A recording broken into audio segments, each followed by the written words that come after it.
All right, looks like we are live, and I want to welcome everybody to Standing for Truth.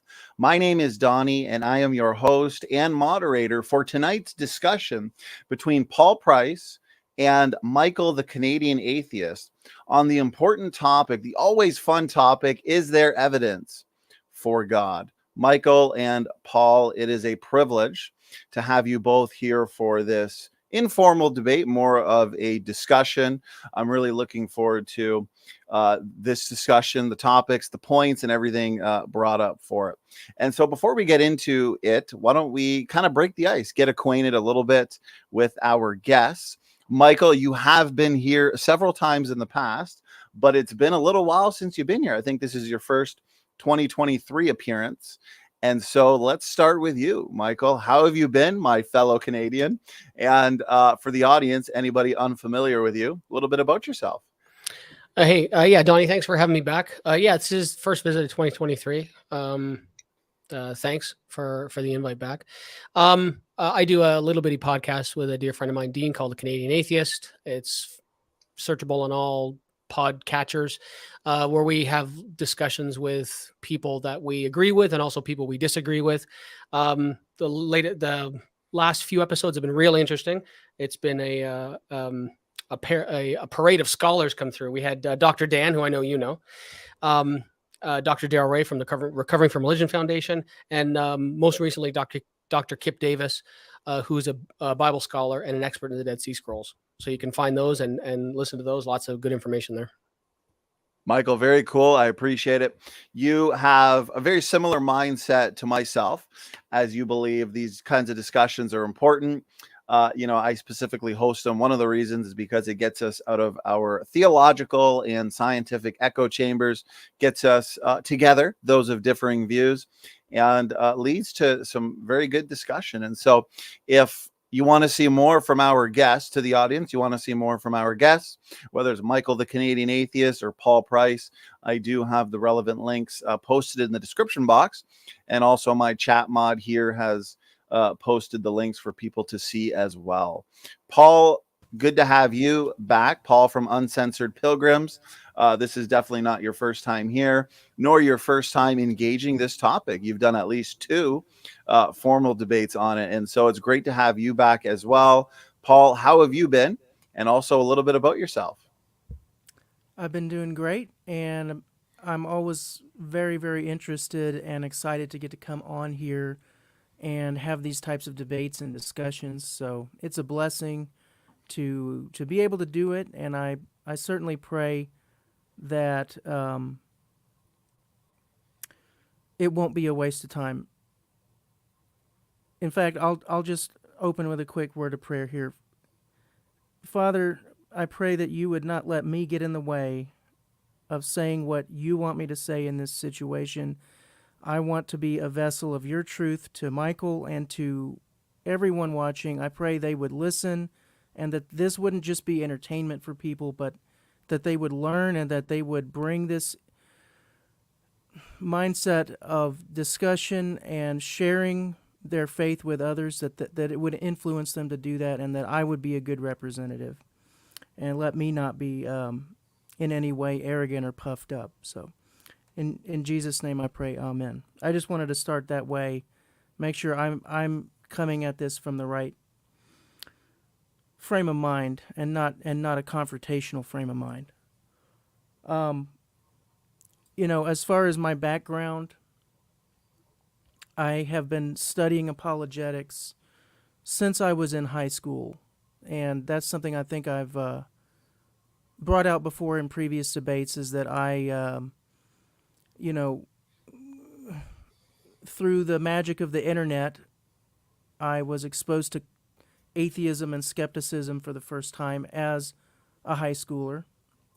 And, it affected me, and I lost sleep over it, and I questioned everything. I questioned what I had been brought up to believe. And that led me on a journey of looking for the evidence. I would say that was the point when my faith stopped being the faith of my parents or grandparents. Not that that isn't a good thing to follow what your brought up to believe. But at the end of the day, it was that point when I started to look into it for myself and make sure that the belief that I had been raised with wasn't just, a fairy tale, as so many people, including Michael, have been convinced that it is. So, many people come into the position that I was in, and they come out the other side becoming an atheist. And I was one of the minority that didn't end up that way. And so I've spent a lot of time, I'm not going to go through my whole life story here. Nobody wants to hear that, but I have written a lot for Creation Ministries. I've even most recently written an article on answersingenesis.org. But I love doing apologetics and researching it, and hopefully I've added something to that, so far. And I would like to continue adding into this discussion, and I hope that Michael and I can have a really productive dialogue tonight. Absolutely. Very good, Paul. I appreciate the introduction. Again, I've hosted the both of you, and you're both always very cordial, very professional, and very knowledgeable. And so I think we're going to have a great, productive discussion tonight. As a matter of fact, we are in many ways doing a series of these discussions because we have another one coming up in the next few weeks as well. Paul, you and Grayson. And so is there evidence for the existence of God? Same topic. And I think this is an important topic. People enjoy this topic, and it needs to be discussed. Also, for the audience sake, reminder, we are now entering a 3-day stretch, I guess you could say, of debates and discussions. So all excellent discussions we have tonight, of course, Paul and Michael. Tomorrow, we've got the Age of the Earth debate showdown. Matt from Team Standing for Truth, my ministry partner, and Grayson from Base Theories. So that is definitely going to be an awesome debate. And on Saturday, we have a soteriology related debate. And so make sure, if you're not yet subscribed, you don't want to miss out on all the events we have for you this summer. Make sure to hit that subscribe button and share this content around, as these kinds of discussions are important. So Paul, Michael, again, I appreciate the introductions to the audience. If you want to hear more from our guests tonight, do check the description box for the links to their podcast and YouTube channels. Okay, before we actually get into the discussion, let's take a few minutes each. We're not overly strict, so let's say between 3 and 5 minutes to basically go over each other's positions on the topic. Tonight's topic being, is there evidence for God? Paul, of course, would say yes. Michael, you'd say no. And therefore, why don't we start with, we could start with Paul, since he says yes to the question for tonight, but it's totally up to you, gentlemen. And again, we'll just take a few minutes each to kind of go over our positions on the matter. Yeah, and I'll be very brief. Cool. Here, Yeah, fire away, man. I'll be very brief because, this isn't a formal debate. I didn't come here with a series of prepared remarks on this, but anybody that's watched this channel knows that I've put forth my 15-minute opening presentation a couple times, and my position is that yes, there is evidence for the existence of God, and one of the things that I spend a lot of time trying to clarify in those opening presentations is that, we can't assess the question of whether there's evidence for God unless we're able to understand what that might look like in the first place. And I think it's unfortunate that so many times debates between atheists and Christians never really get off the ground because they start out without even having that basic common understanding of what counts as evidence and what evidence should we find and those types of things. So I think those kind of questions are going to play a pretty pivotal role in our discussion tonight.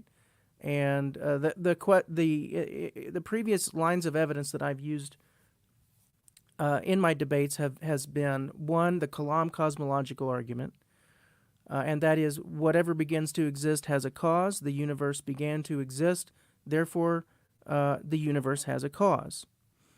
I've also used the argument from abiogenesis, showing that it's not credible to believe that life could come from non-life through unguided means. And so that would imply that it didn't, and that it came through guided means. I've used the argument from fulfilled prophecy, citing Isaiah 53 and Psalm 22, and we can even add more to that if we have time to talk about all that. I've also, in my first debate that I did with Snake Was Right, I also mentioned the concept of the uniformity of nature and how that would imply the existence of God. So we can talk about all that stuff, but yes, I certainly do hold the position that there is good evidence for God. Paul, thank you for that brief breakdown and that introduction. Okay, Michael, we'll hand it over to you now as well. And so whenever you're ready, the floor is yours. Go ahead. Yeah, thanks. I do have just a little prepared thing. I didn't like you, Paul. I didn't make a lot of notes, but I have the attention span of a dead squirrel. So if I don't write something down, it's going to be terrible. So I'll just read this super briefly. Basically, again, thanks to Donny and also to you, Paul, for wanting to have this discussion. I think it's important. I don't like the term debate. I think it makes things too adversarial, and I don't look at Paul as my adversary. I look at him as a fellow primate looking to have a good chat. I couldn't let that one go, Donny. I also want to say that I hope everyone here is open to having their mind changed. I certainly am. I'm a doxastic involuntarist, and what that means is I don't think we choose our beliefs. So if I'm convinced of something tonight, you'll see a conversion right here live. I challenge everyone who's watching this now and who will ever see this to be as committed to being open as that. I am currently convinced otherwise. I don't think there's a God. I spend a great deal of time talking to people that I disagree with. Like Donny mentioned earlier, I dislike echo chambers. I think echo chambers are the best way to stay warm and comfy and to never be challenged. Always, just sticking around people who share the same beliefs that you do. I think that's boring. So what we're meant to discuss today is there evidence for God. So I'm going to burst Donny's bubble here. Yeah, I think there is evidence for God. Case closed. Let's go have a beer. Well, maybe not quite so fast. Evidence is an interesting word. I dug up this definition from the Cornell University Law Library. It's commonly defined as the available body of facts and information indicating whether a proposition is true or valid. One of the problems, I think, is that there's so many gods have been proposed, and that can be a problem. It's not going to be a huge problem tonight because I know Paul's a Christian. So I know we're not going to see any of the kind of, because I've done these discussions with lots of different people. I know we're not going to see any of the kind of weak sauce, minimal facts, kind of a la Gary Habermas nonsense, or any of this, all powerful creative mind baloney either. I think there's good evidence and there's bad evidence. And I'm sure we'll discuss that at length. For me personally, I think the evidence for the Christian God is at best flimsy and at worst purpose-written fiction. But I'm looking forward to our discussion. Thanks.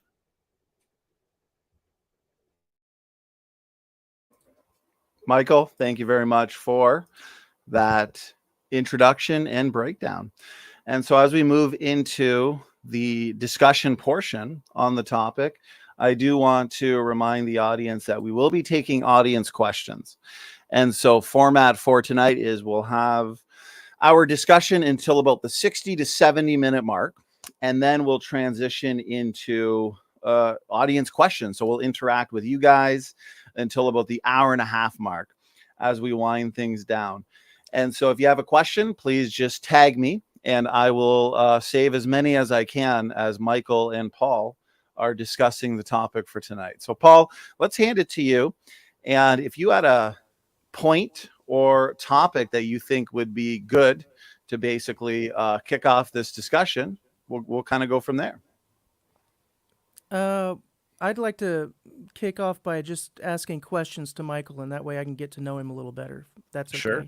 Sounds good. Far away. I mean, all I'm going to be doing tonight is answering questions because Donny, so elegantly put he's going to be putting questions together. And all that really means is there's to be a barrage of questions for me. So I'm really sorry, Paul, that you're going to be left out of the question period. But I've done this enough to know that, you're going to get asked what your favorite color is, and that's about it. I hope that's You're not a good true sport, because Michael. I hope that's not true. I hope we get some thoughtful, audience engagement beyond just, cheering for the guy you already agree with type of thing, or try to knock down the guy that you don't agree with. That'd be good. I want this audience to pay attention to what we're talking about and have thoughtful conversation with both of us, hopefully. So, did you used to like to play with Transformers as a kid, by the way?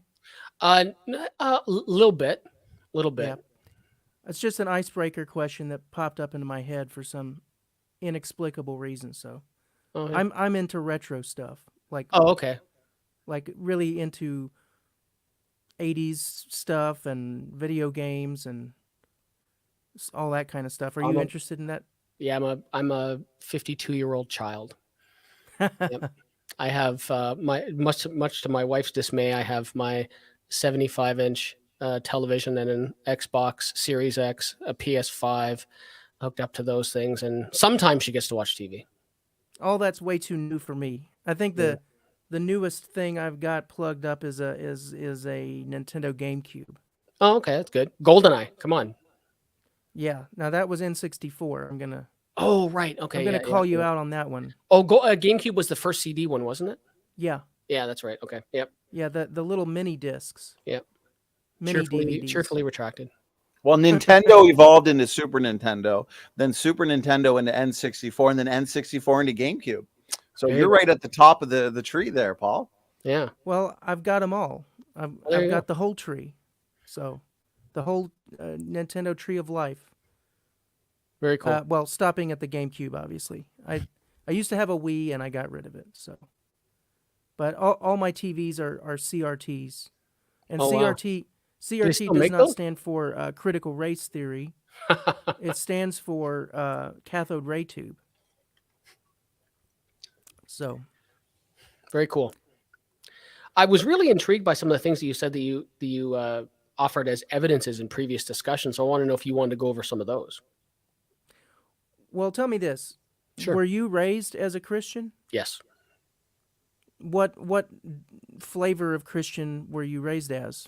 I love that you use that term. I do the same thing. And it's funny because I'll always say, what flavor. And coming from a godless heathen, people usually or sometimes will take offense to it. And I never mean it that way. So it's nice to hear you say the same thing. Right. So I was raised, my mom was Catholic, and hold on to your chairs, everybody. My dad was Lutheran. Shock and awe.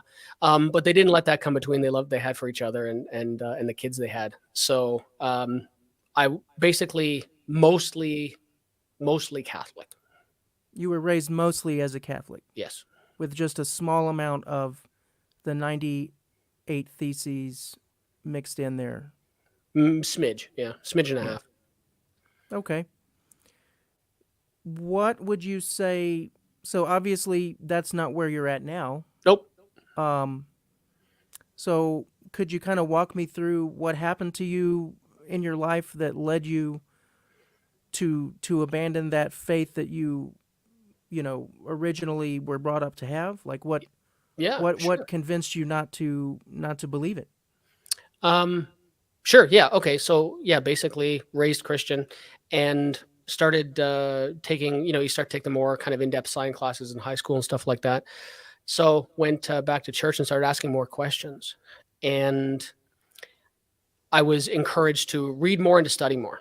And so are you familiar with a guy? He used to have I'm not sure if he's still even doing that anymore, but a guy named David Smalley. He did the podcast called Dogma Debate. Not ringing a bell right now for me. He also wrote a book a number of years back called Baptized Atheist. Good book. You should pick it up and read it. And when I read that book, I related a lot to that, because basically for him, what it was he started questioning a little bit, as I did when I started learning more about science and the natural world and stuff like that. And then he was told the same thing, was basically to dive into more study. And so it was my desire to be able to fulfill my obligation under 1 Peter 3:15 that led me to more intense study. And so that was really the first time that I, cracked the Bible at Genesis 1 and closed it at Revelation 22. And going through it and everything else like that and asking questions. And I could no longer justify what I was reading with what I experienced in reality. And so oddly enough, it was my desire to be a better Christian that led me away from believing. What is it that you said you kind of help me understand what you mean when you say what you experience in reality? What were you experiencing in reality that you feel somehow invalidated the Bible? So one of the things that I found interesting was, in reading the Bible and in talking to believers, that the general story that I was told was that this was basically created with us in mind, and that struck me as very odd, and I couldn't explain it until much later, and so it seemed to me not to line up with what we experience on Earth. It seemed to me that if this was created for us, like Earth, right, that it would be more habitable to us. And that's not what we experience in reality, right? We have 3/4 of our planet that's covered in water we can't drink. We have, that other 25%, only about half of that is actually inhabitable to us. And there's so much. I mean, just go to Australia. Most of the wildlife there is based on a dare. Like it's going to kill you, right? They have the 10 most venomous snakes in the world, like all the spiders, all this other stuff. And don't even think about going near the water because crocodiles the size of your house will eat you, or probably alligator, probably not that. So it seemed to me that this place that was designed for us was not particularly habitable to us. And the best explanation that I got for that was, well, it was different once before the fall. Well, not just before the fall, also before the flood. So Sure. I realize that this gets into a whole series of rabbit trails about talking about, science and creation science, but I don't want to get into all that right yet. I just want to say that just don't worry about that for a moment. Take the Bible on its own merit and just take it looking at what it says. It seems to me that nothing that you just described would in fact be anything other than what we would expect. Just because, indeed, you mentioned it yourself, the fall, but the fall wasn't the only thing. It was the curse, right, after the fall. Sure. And God not only cursed Adam and Eve, but he said, cursed is the ground for your sake. And so he didn't just curse Adam and Eve, he cursed the creation at that time. But furthermore, about 1656 years or so later, I believe it was, you have the global flood. And that was a gigantic upheaval that completely upturned the crust of the earth and is the reason why most of the earth is now covered in water we can't drink, because because of the huge amount of runoff off of the continents, salinating that water as the continents were rapidly pushed up and creating huge jagged mountain ranges with relatively little exposed land afterward, mostly water left. So your classic question of, well, where did all of Noah's flood water go if there was a global flood? Well, it's still here. And that's why we have extremely deep oceans and extremely high mountain ranges. And so if you want to try to fight against all that on scientific grounds, there's a place for that. But right now, we're starting from a point where you say you're a believer. And so starting from that point where you believe the Bible, I'm not understanding what it is about any of that stuff that you described that wouldn't be internally consistent with the Bible. Does that question make sense? Well, yeah, am I sure. making Because sense I to you? didn't go, yeah, right. Because I didn't go from believer to atheist, right? There's a continuum, right? Uh-huh. And so I went from believer to questioning, right? And so it was during that period of that terrible word, agnosticism, that T.H. Huxley coined, where I did most of. So I lost my belief, lost my faith, I suppose you could say, when I started seeing things that didn't kind of correspond to reality. And then so I was in this state of agnosticism. So But when I started what looking, was it was that from this. Well, it wasn't one thing, right? Yeah. It's never. And I get asked this question all the time. What was it? What is it that convinced you otherwise? Like, well, it's not one thing, right? Yeah. It's a myriad of things. that altogether, right? So, for example, starting from a place of belief, it's child's play, right? If you start from a place of faith, right? If you embrace Hebrews 11 that says, without faith it's impossible to please God, and if you start from the premise that this stuff is, all scripture God breathed and suitable for teaching and instruction in all things, and the Bible is the inspired word of the creator of all things, cool. There's no story in the Bible that's anything more than trivial, right? Because that story as written, if it's true, all makes perfect sense. But when I started seeing these things that knocked me out of that position where I could no longer just accept it on the face of it anymore, and started looking at it through a more objective lens, and by objective I mean stance independent, right? So when I wasn't taking the stance of being the believer, right? Because if from my perspective, if you look at the Bible as a believer, cool story, right?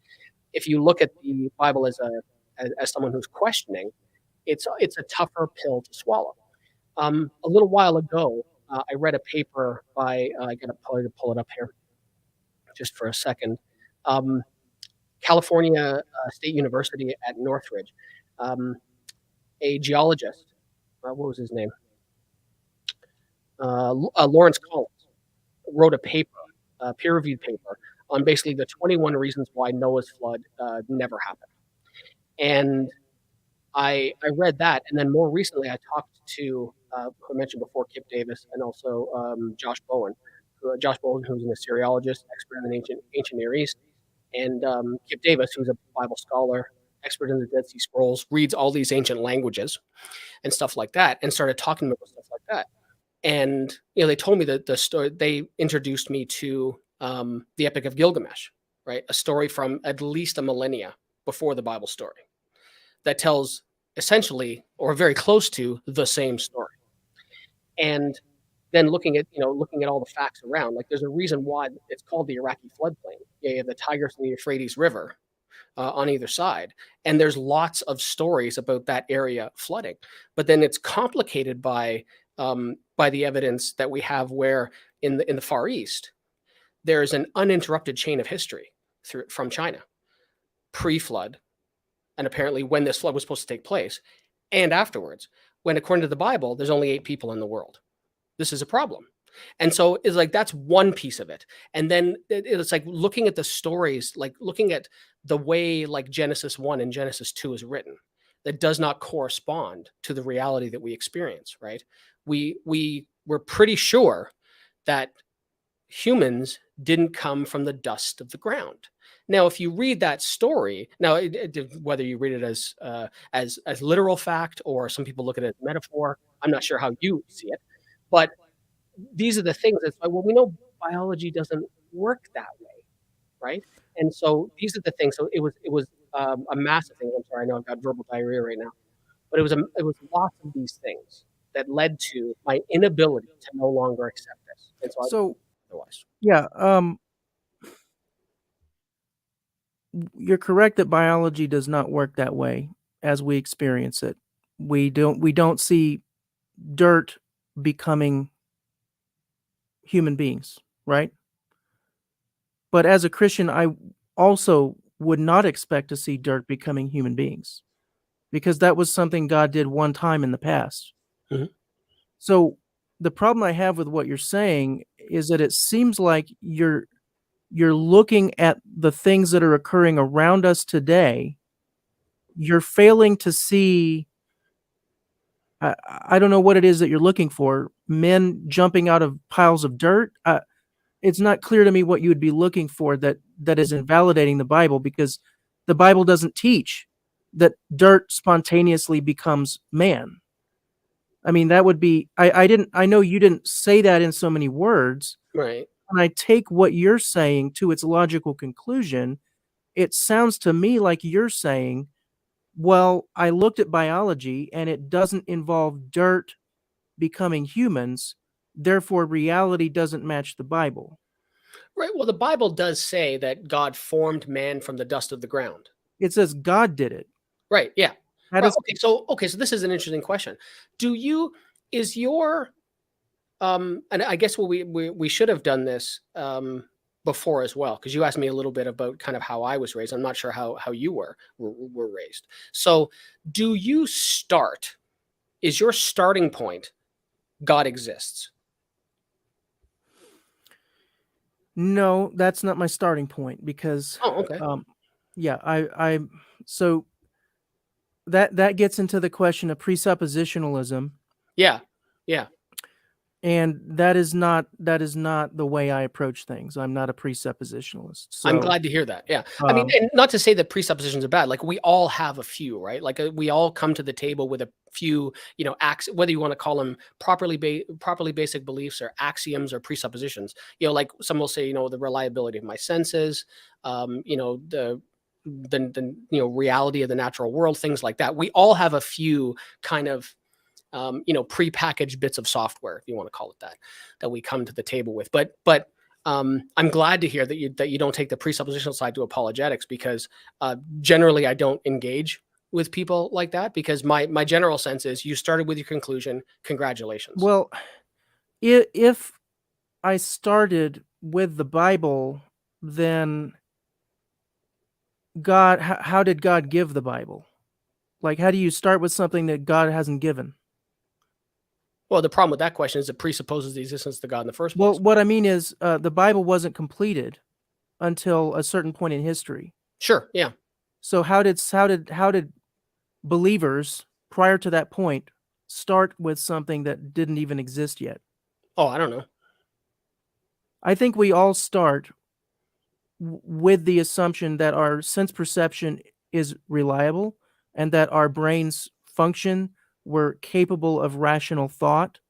I think we all start with those presuppositions. I think that's pretty fair. Yeah. And if you don't, you can't think or Yeah. do I don't know anything. why you get out of bed in the morning. Yeah. Yeah. But with that being said, I don't think that those presuppositions are agnostic in terms of worldview. So Oh, what I mean wow. is, I think you can look at these things that we must accept: the reliability of sense perception, the uniformity of nature, and the trustworthiness of human reason. We can look at the fact that these things are required for us to even think and communicate, and we can draw a conclusion from that, because if there's a particular worldview that can't make sense of those facts, and if you have a choice between a worldview that cannot make sense of those facts, or even would cast doubt on those facts, but between that worldview and a worldview that can make sense of those facts, then I would say that in and of itself is evidence pointing toward that worldview that can make sense of these presuppositions that we have to have. Oh, that's interesting. So, okay, so that would never, that can't get you any closer. That can't get you anywhere but deism, right? Because if you're prepared to say something like that for Christianity, then you'd have to be prepared to give the same consideration to every other religion. Yeah, I absolutely don't think you can get to Christianity without the Bible. And the Bible is something you pick up and read, or Sure, someone yeah, reads absolutely. to you. But you also said something interesting a moment ago about I think you said the fact that people can reason, can rationally reason, right? And that's Mhm. true, except for those of us that can't, right? Like we like there are tons of people in the world that lack the cognitive capacity for for higher functioning, right? So what What you're is saying it that is they true. lack, though? Yeah, well, sure it is, right? I mean, There's the a fact that myriad you're of saying mental they health lack disorders something, that would preclude people from reasoning rationally. right? But the fact that you're saying that they lack that thing implies Right. you believe in that thing that you're saying they lack. Well, sure, yeah, because the overwhelming majority of us have that. So the exception proves the rule. Well, not necessarily. What you have to do is you can say that universally, something is mostly true, but your statement that was more of a all encompassing, and I just want to make the distinction that it's not all encompassing, right? Because there are also people that don't have the reliability of their senses, right? People who lack one of their senses, right? So someone who's blind doesn't have the reliability of that sense, right? And the That's only true. way The only way we interpret the world is through our senses. If you say you do it another way, I don't know what, I think Sam Harris said this once in a talk. He said, I don't know what you're talking about, and I'm pretty sure you don't know either. Right? Because the only way we experience the world is through our senses. And everybody has that. Like, there's nobody that has anything special there. We all do it the same way. Yeah. Although I would argue that I believe there is what John Calvin called, and I'm not even a Calvinist, but John Calvin talked about the sensus divinitatis, however you pronounce that, basically the sense of the divine. And I do believe in that. I do believe that I perceive directly the existence of God in a way that is not based on argumentation. I believe that I perceive God's existence directly, and therefore it is a properly basic belief for me. Perfect. Yeah. So that is, and I said this in my little opening blurb, kind of, raining on Donny's parade. I don't take the stance that there's no evidence for God. Right. And you just identified the one area that I take as evidence for God. And what you said is tantamount to personal experience. And I will never discount someone's personal experience. I think to the individual that has that, it is the most convincing thing they can have, right? You ever want to have a good experience with personal experience, go talk to a Mormon. And I mean this sincerely. Ask a Mormon to give you their story of faith. And I guarantee you two things. They'll pound on their chest, and it will end in them with tears streaming down their face. I've seen it happen. I studied with Mormons for a couple of years. It's fascinating. Their stuff is Looney Tunes, but it's fascinating to. I'm very familiar with Mormonism. I've spoken to a lot of them, and I have studied a lot of Mormonism. Yeah. So when somebody says that they have a personal experience, like, I know what I heard, I know what I saw, I know what I felt, right? Sure, cool, yeah. But the problem with that is that we could look up probably 100 websites, probably a dozen or more Facebook groups with people that have said they've been abducted by aliens, and people who say that they saw Elvis in a diner in Louisiana, right? And we don't necessarily take them seriously either. Well, I do. I take it seriously. When people have an eyewitness testimony of seeing something, I take it seriously. I think you have to. I mean, unless you have evidence that they are lying or being dishonest, you have to take it seriously. If you don't, then we're not able to do anything as a human race. We can't do science without eyewitness testimony. We can't have courtroom justice without eyewitness testimony. Can't do anything without eyewitness testimony. That doesn't mean we have to agree with the person's interpretation of what they experienced.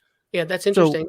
So I can believe that somebody had an experience of being abducted by aliens, but that doesn't mean that I have to accept their interpretation that these were physical, biological beings from outside our galaxy. I might believe that there's a different explanation for the experience that they had, but I certainly believe they had the experience nonetheless. Yeah, it's interesting. So I recently came across a paper from the Constitutional Rights Organization, I think it was, or foundation, and there was a study from, I believe it was Ohio State University, and they examined hundreds of wrongful convictions in the U.S., and they found that faulty eyewitness testimony was responsible for more than 50% of the bad outcomes. Yeah. And more than that, have you ever heard of the invisible gorilla experiment? If you haven't, I recommend just giving that a Google and watching it. It's fascinating. For anyone who hasn't seen it, essentially, it's a sociological study that basically focuses on how closely people will pay attention to what they're asked to observe. So there's a room with, I think it's 5 or 10 people in a circle, and they're throwing balls back and forth to each other, like a volleyball kind of thing. And one is a black ball and one is a white ball. And the person is sat in front of the group, and the thing is, it's actually a video. And they're told to count how many times the people toss the black ball back and forth. And so they're highly focused on that. During this experiment, a man in a gorilla suit walks through, stops in the middle, waves at the camera, and walks by. And then after this experiment is done, they're talking to people and there's, and they were talking about, I was like, I'm trying not to lose count. I'm trying not to lose count. And the guy says, what did you think of the gorilla? And the person's like, what? What are you talking about? You didn't see that's pretty typical, like illusionist kind of stuff. You can, if you know how to manipulate people, you can distract them, and that's how magicians do their trade. They witnessed with their own eyes the gorilla, and they didn't even see it. Well, but that's because they weren't focusing on it. They weren't paying attention, right? And that's why illusionists are able to pull off the tricks that they do, because they know how to draw your eye where they want your eye to be, while with the other hand they're doing a trick or whatever. They're doing something else. But so to get back to the to the topic here, I guess this is the question I'm trying to get a hold of here. You say you don't say that there is no evidence for God, but on the other hand, you say you don't believe in God. So obviously, regardless of whether you think there is some evidence, for you, you don't see the evidence that you would expect to find if the Bible were true. And so that's what I'm trying to get to, is what is this evidence that you've been seeking and failing to find as it regards the Bible's truth or the existence of God? We can kind of lump that in together here. I'm not trying to, No, you're totally good. No, I'm a Bible believer, so I'm not trying to divorce the idea of God from the Bible, but I appreciate that. I am asking you, what is the evidence that you are searching for and not finding? And so far, what I've heard you say is stuff like, well, I read Genesis about how God, made man out of dirt, but then when I look at reality, I don't see that. And what I've responded to you on that is that you shouldn't expect to see that, even as a Christian, I don't expect to see that. So what is it that you feel you should expect to see that you don't see in reality? So you don't expect to see it, but you believe that it happened. Yeah. In the past, one time. Okay. It's not an ongoing process that we don't do scientific experiments to show that God made man supernaturally, because that is an oxymoron. If it's supernatural, then you can't do repeatable scientific experiments to show it. Because if you could, it would be natural. Yeah. So a supernatural event limited to testing the natural world. Yeah, we both agree to that. Yeah. When people tell me there's scientific evidence for God, I just laugh at them. Yeah, so you shouldn't expect to be able to look at the natural world as it goes on today and expect to see a miracle that happened in Genesis, right? So that's interesting. So then you're attributing so it seems like, please correct me if I'm wrong, because I'm not interested in misrepresenting you. It seems like you're saying that you read the Bible and you see it, you're looking at it through the lens of a believer.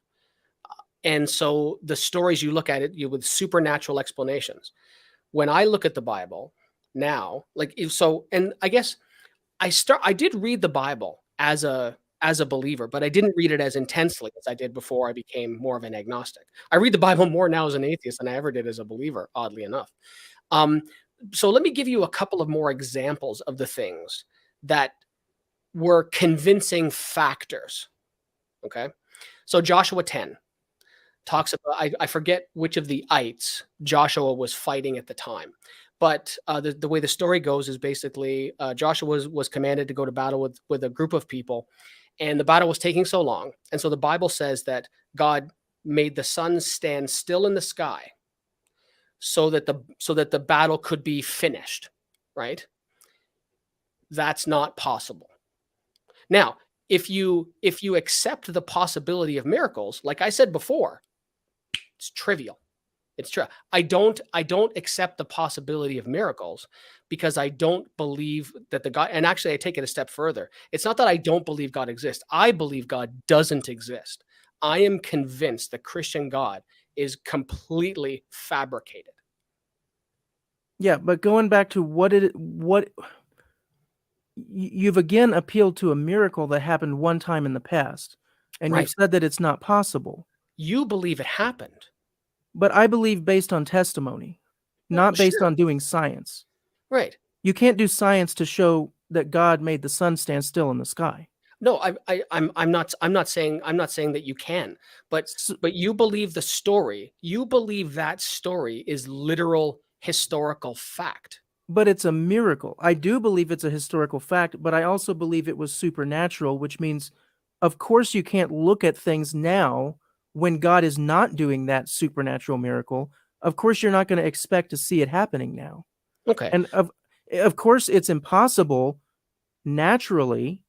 Otherwise, it wouldn't be a miracle. So I'm Well, yeah, I'm still and just trying to pull this out from you of what are you looking for that you're not finding?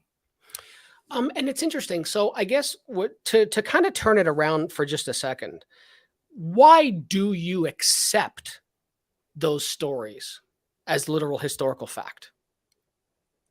Okay, the reason why I accept them is because I have really strong evidence that points me to the conclusion that um, not only that God does exist, but the Bible is the Word of God.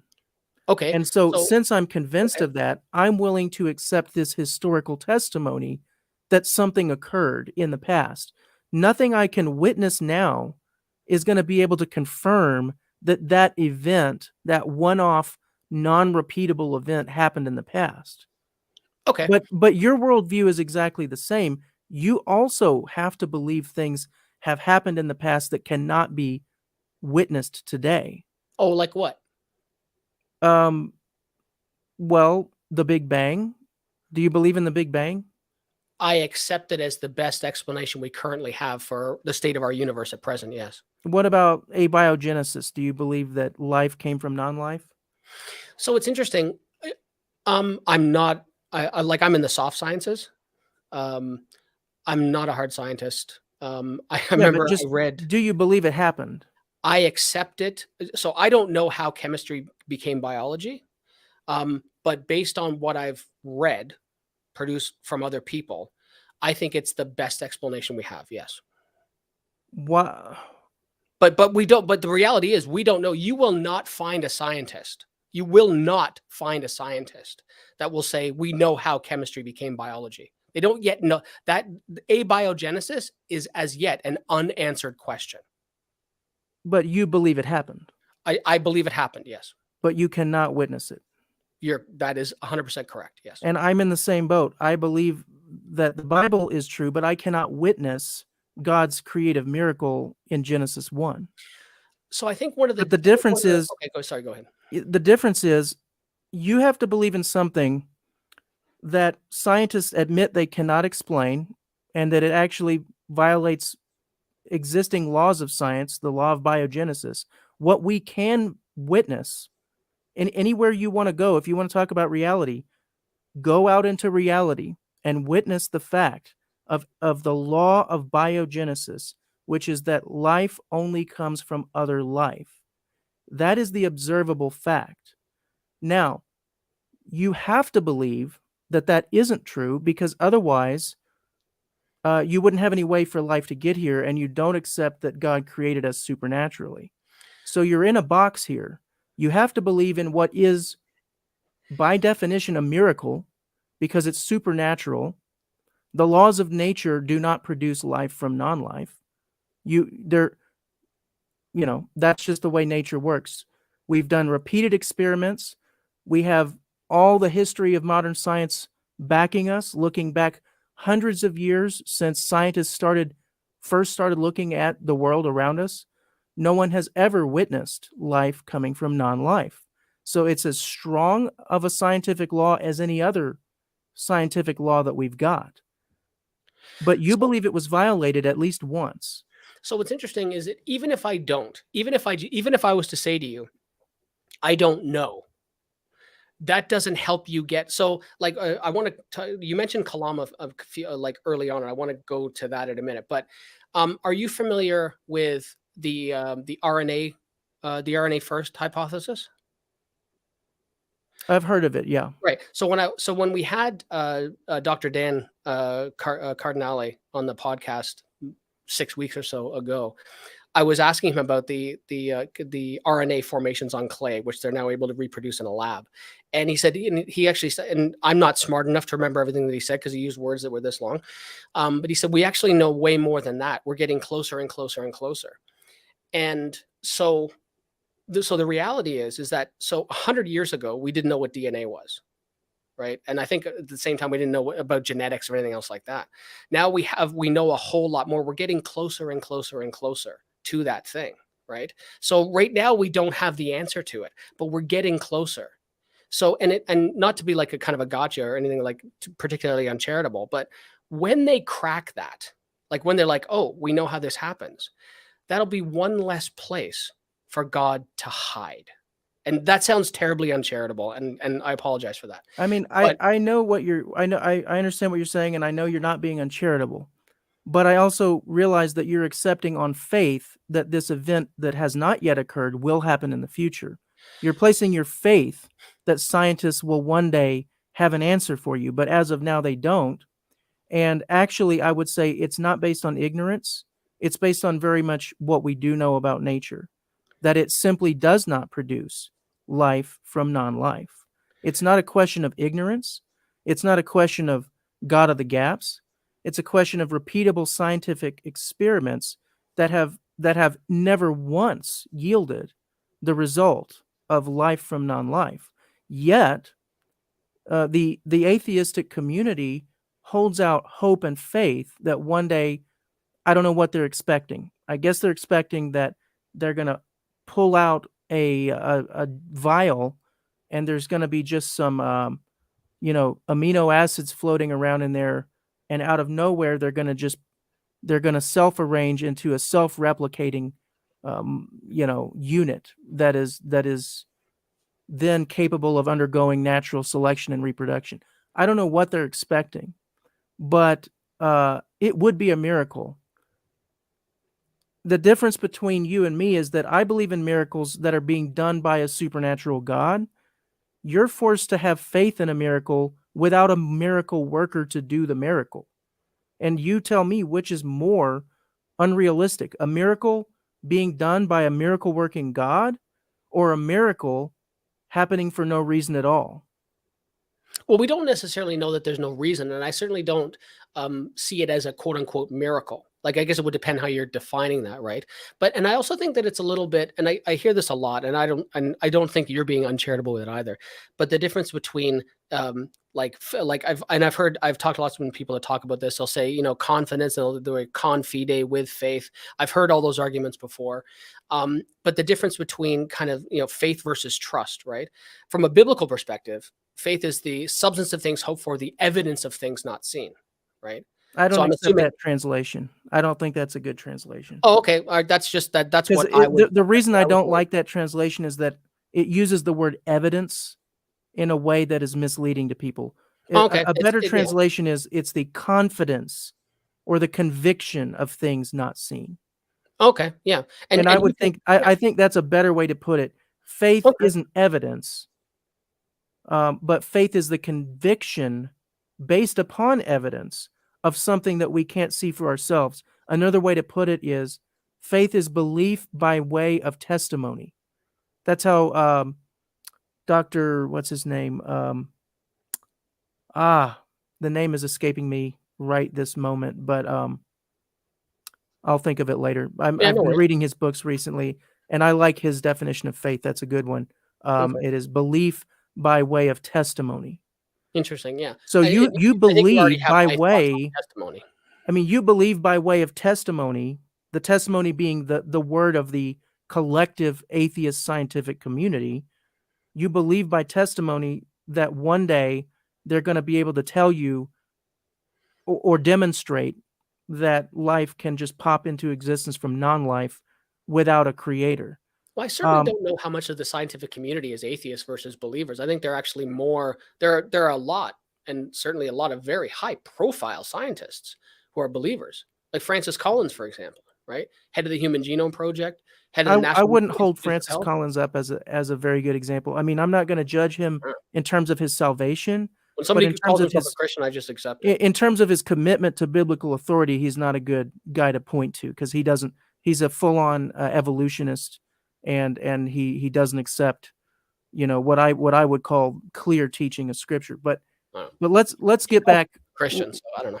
Yeah, I mean, I know he calls himself a Christian, and he may well be saved, but I'm just saying I wouldn't want to point to him as a guy to look up to as a Christian. I look up to him as a scientist. Right. So do you want to talk about Kalan for a minute? Or tell me what you want to talk about. It's fine. Well, the main thing I really want to talk about is, what is the evidence that you have personally searched for?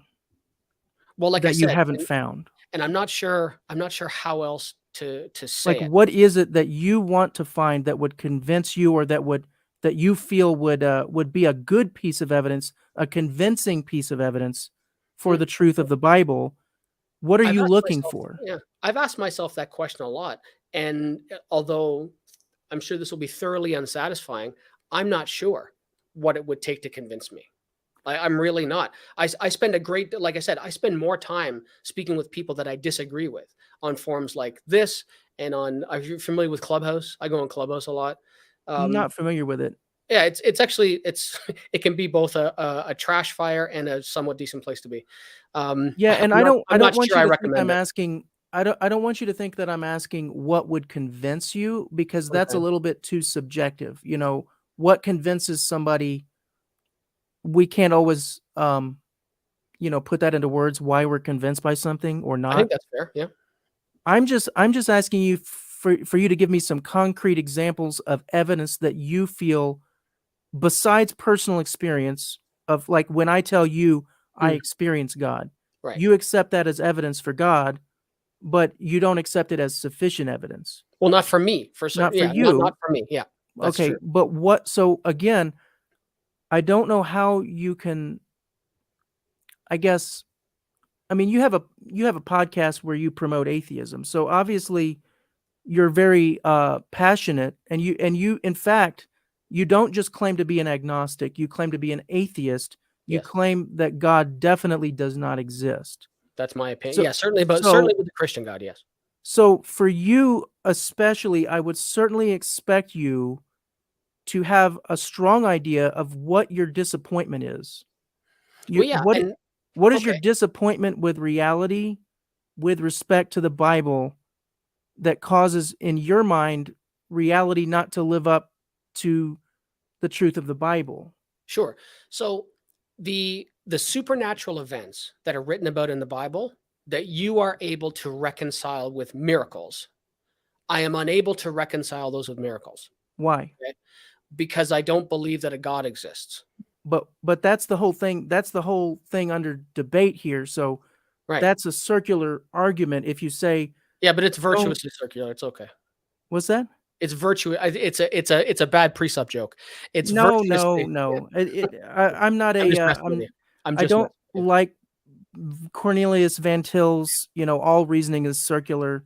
Yeah. I don't go that route. I think there is some circular reasoning. Like it's hard for us to test the reliability of our senses.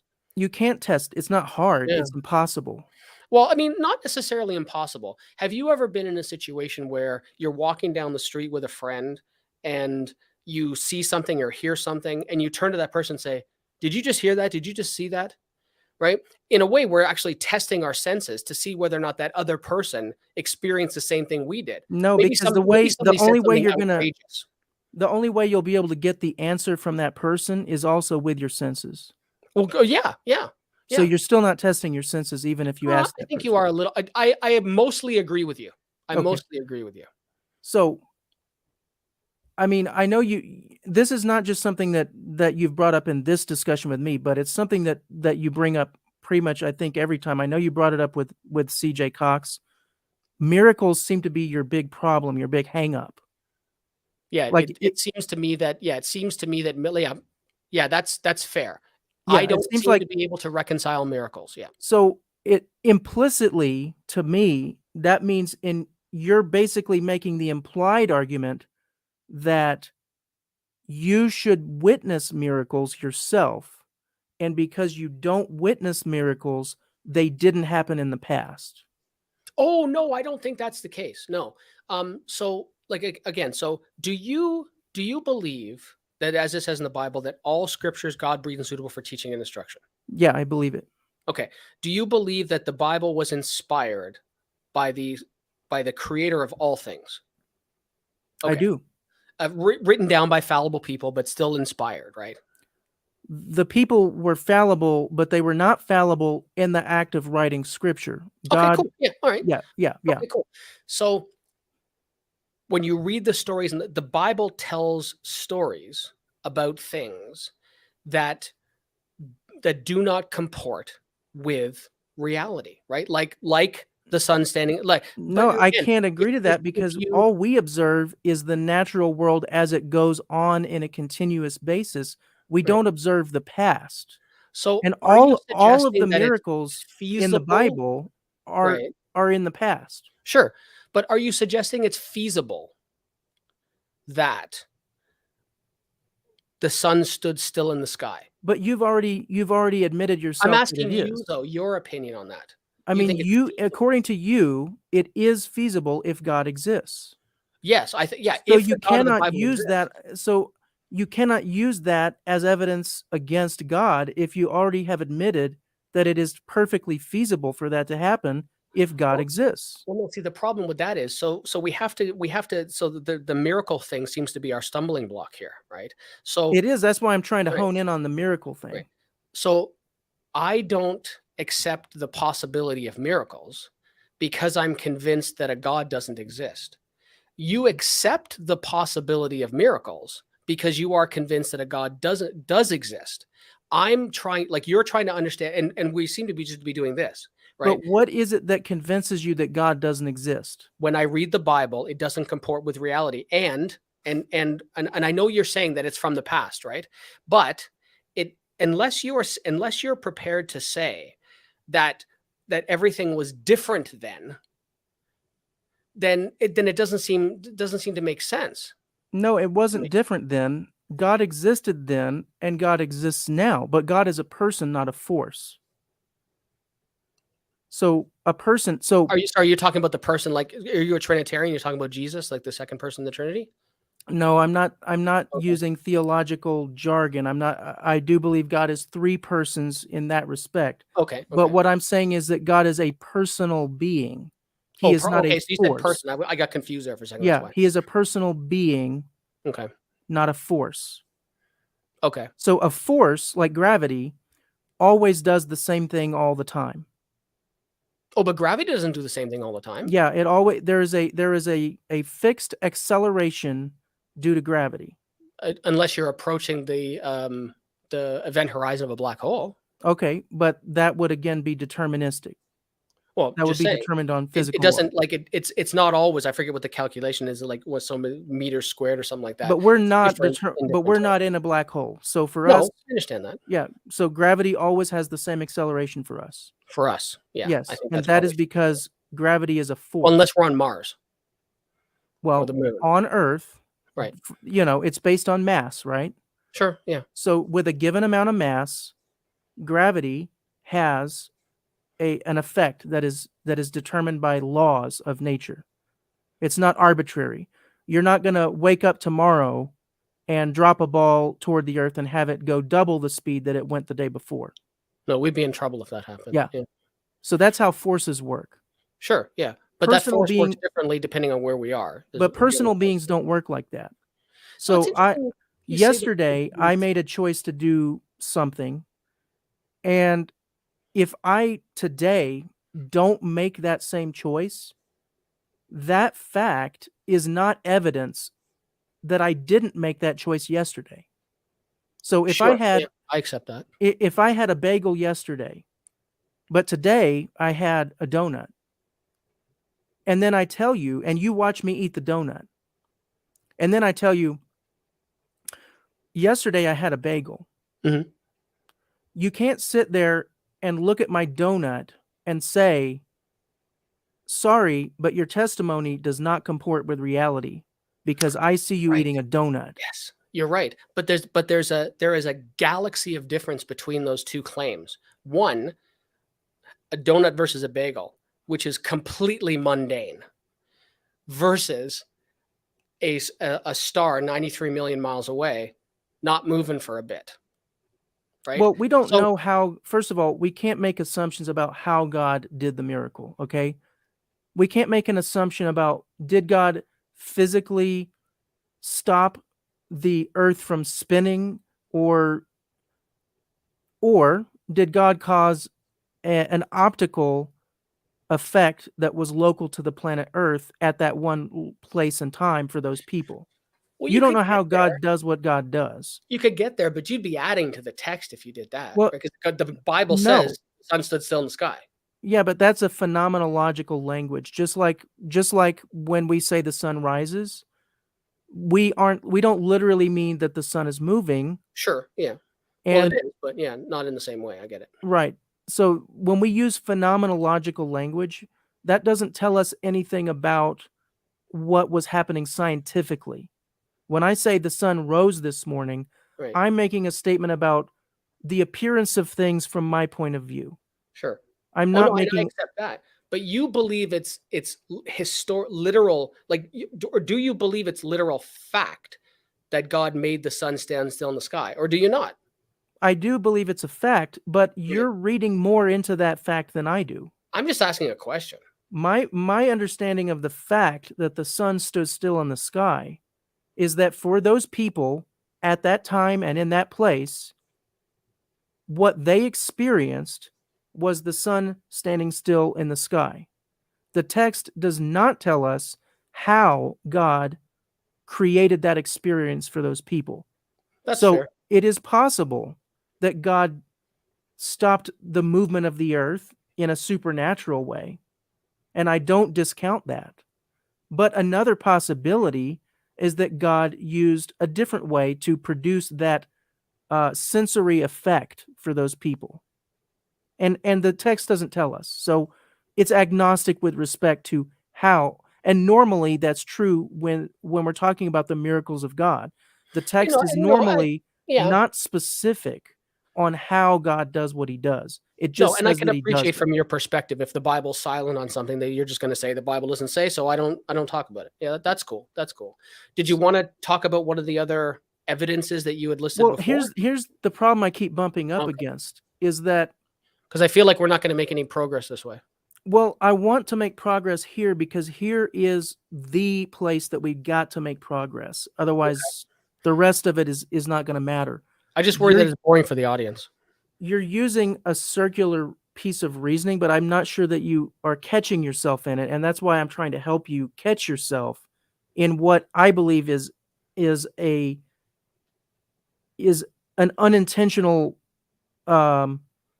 mistake of reasoning that you're making without even realizing it. I asked you, what has convinced you that God doesn't exist? Right. And you said reality. And, right. Okay. So, all right. And so what you meant by reality, when I brought this up and I brought it out, what you meant by that was miracles aren't happening. You don't witness these miracles.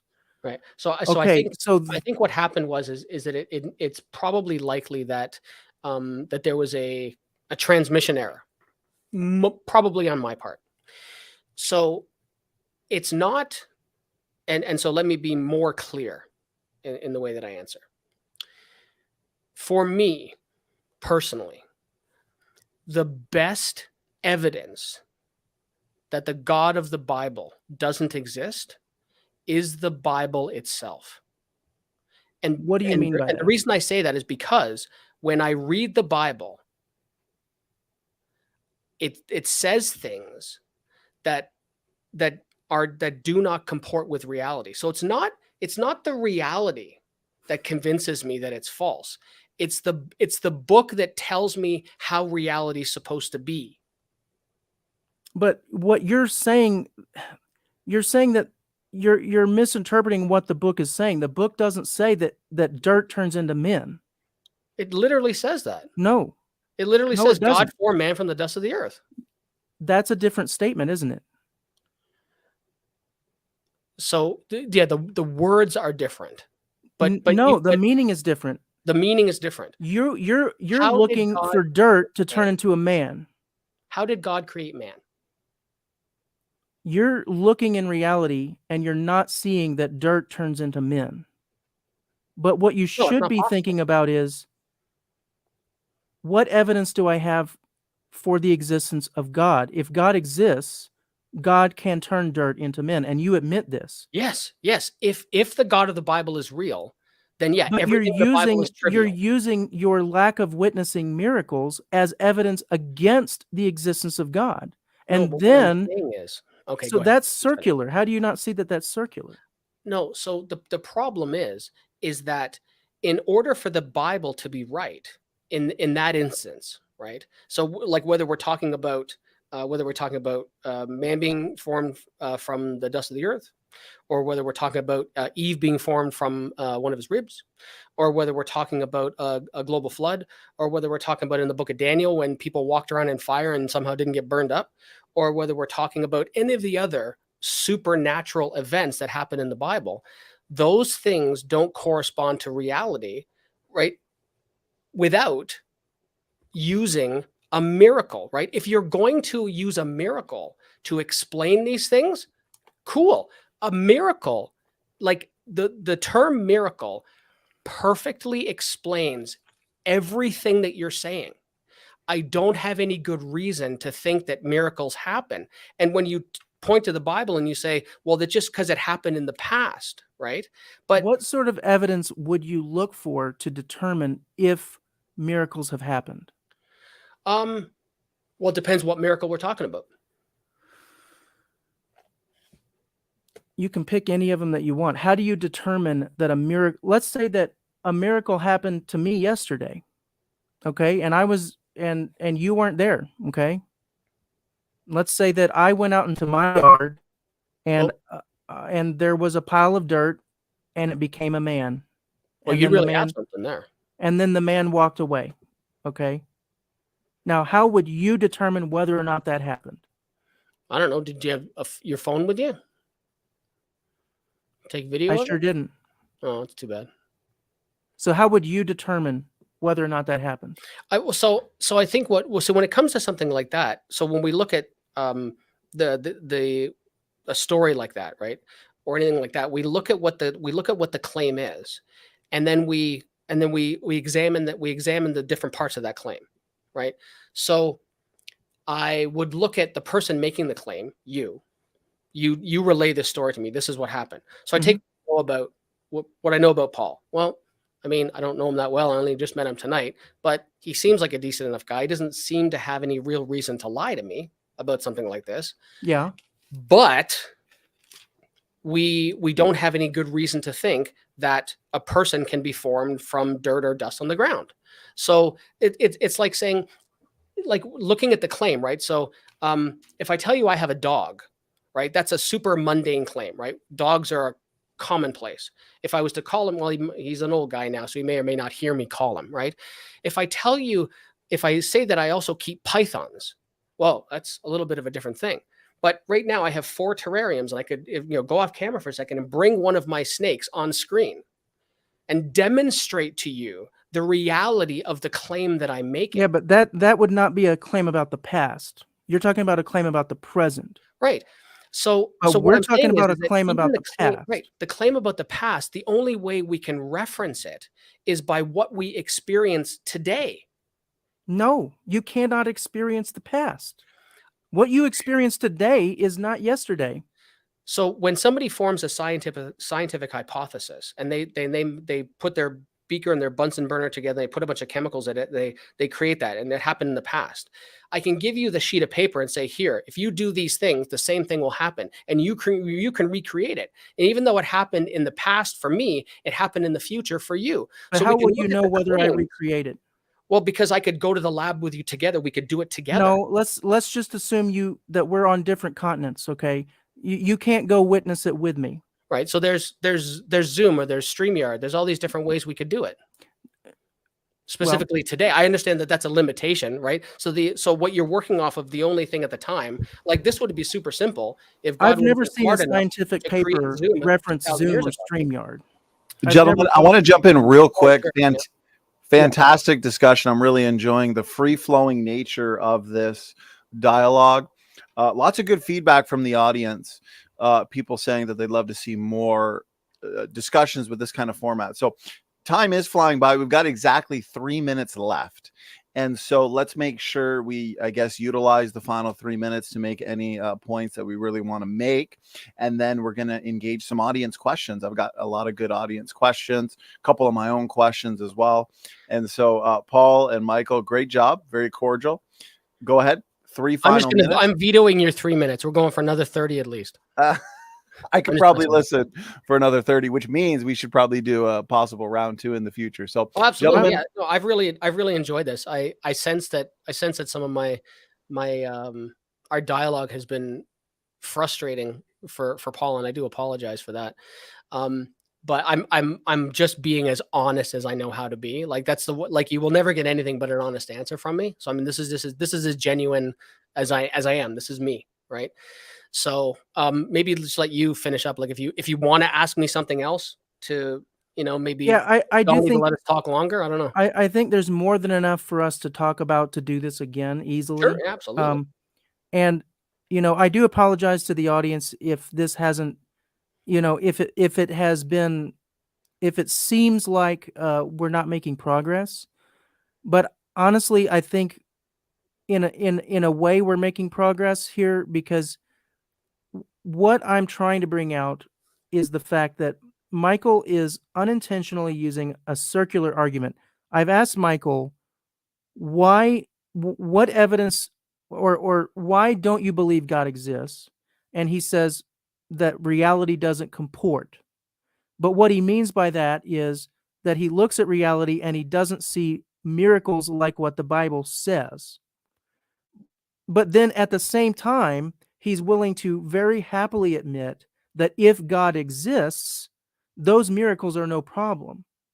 So why it is that Michael doesn't see the contradiction there, I'm not 100%, but I think it has to do with how we get trapped into a rut of our thinking that gets so deep that we don't realize that we're in that rut. But when you say God doesn't exist because of miracles, and then you answer at the same time, why aren't miracles possible because God doesn't exist? That is a textbook circular argument. So how we get past that is that we realize that what we observe is only ever in the present. We don't have a time machine. We cannot observe the past. So when I gave the example of, I'm in my backyard and I witness a pile of dirt turning into a man. Well, the correct answer of how Michael can confirm for himself whether or not that happened, the only way that Michael can do that is through assessing my eyewitness testimony. He cannot do an experiment to assess my testimony, because my testimony is not that there's a natural law that dirt turns into man. That's not my claim.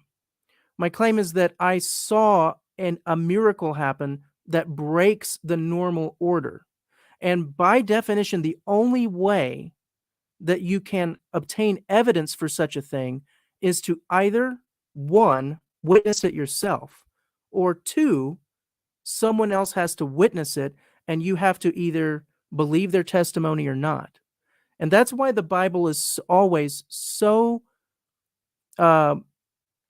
emphatic on this issue of testimony, because that is how God has chosen to make himself known, among other things. And we don't have enough time tonight to get into every other thing, like, the Kalam cosmological argument and all this.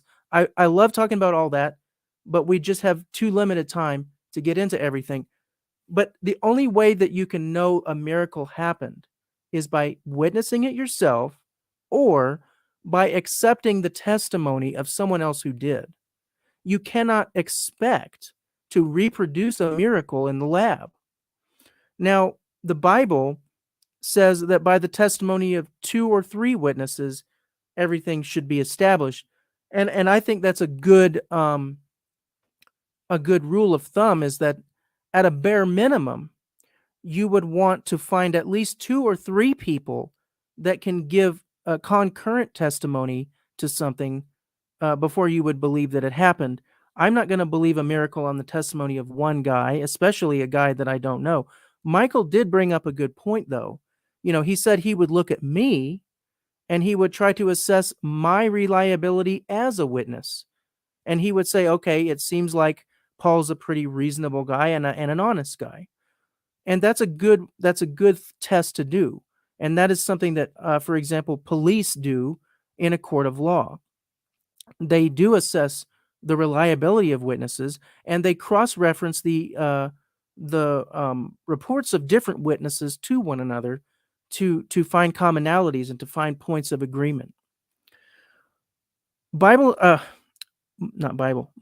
in the past made the statement that the Bible is not the evidence, the Bible is the claim. And that is at the heart of our disagreement, because the Bible is not the claim. The Bible is a set of documents. The claim is the informational content in the document. So the claim is Jesus is the Messiah and he rose from the dead. The claim is, in the beginning, God created the heavens and the earth. The claim is there's going to be a man who will be crucified, and he's going to be surrounded by people scoffing at him, and that these people are going to, cast lots for his garments and all of this.